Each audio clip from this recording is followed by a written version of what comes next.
topic today is African psychology, ancient traditions, and modern initiation. As stated, my background is in psychology.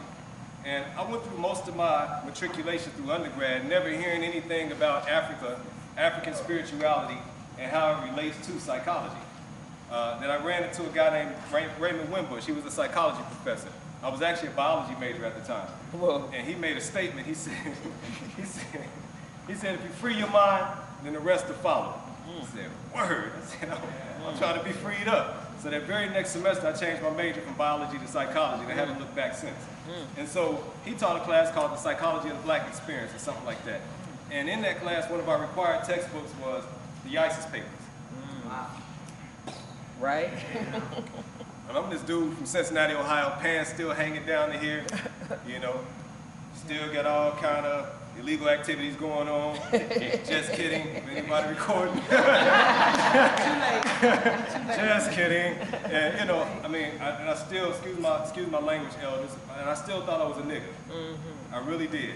I did what I was told I was supposed to do as a nigga. I walked like I thought I was supposed to walk as a nigga. You know, all these other things were going on with me. And then I got that one little jewel. Said, you free your mind and the rest to follow. Started learning about the ISIS papers, and then got the nerve to bring Dr. Wells into campus with Mr. Fuller. I'm just like, man, quit playing. You know, I mean, and then go throw me the keys and tell me to go pick folks up at the airport. I'm just like, my world is rocking right now. It was one point in time where I was in the band, had Chuck D, Harry Allen, Dr. Wells, Mr. Fuller, James Earl Jones, all in the band at the same time. And Max Roach was there too. Oh, right. They blessed you. Max was so laid back, yeah, blood. You know, just so I mean, I'm just driving, listening to these conversations, and slowly began to realize that I had a responsibility that was bigger than myself. You know, I understood now that I need to present myself a little bit better. You know, I might not want to go pick people up from the airport smelling like weed. Right? Just kidding. You know, all these different things are going on, and it's this transformative process that's taking place here. And I'm really understanding now in hindsight, more so than I did at the moment, that I was being grown into my purpose. Right? I had made it as far as I did the way that I did so that I could make it as far as I had made it. Y'all follow me? But then it was time to shed that. It's like a caterpillar who fights to keep crawling on his belly eating leaves all day, right? You know, what sense would that make? You know, it's a lot of anxiety when a caterpillar has to spin that cocoon, right? I'm projecting anxiety. I know if it was me, I'd be nervous as all get out. All of a sudden get this urge to start wrapping myself up like a mummy. Because if you cut the chrysalis open, it is in there like wings folded, just like a mummy. Hang upside down, totally vulnerable to the elements, trusting in the process. And then once I emerge, guess what? No more crawling on my belly. Now I'm flying around. I'm getting it, right? I'm beautiful. I'm going from flower to flower, and I'm doing my thing.